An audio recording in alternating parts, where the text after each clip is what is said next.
Today I will show you how to make like a Toon Shader in Blender, cause I got nothing better to do. First, we can just add in a I don't know, diffuse, I guess, and then should add a shader to RGB.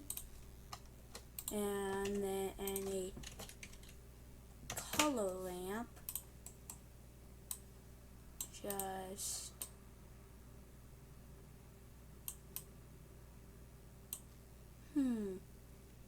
oh yeah, right.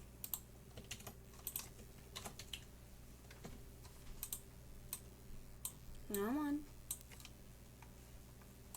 Yeah, that's not it.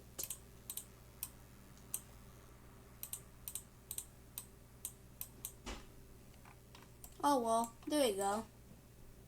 So that's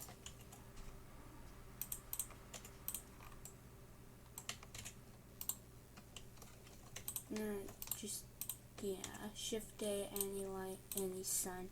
Oh, there we go. See, it's a Toon Shader effect.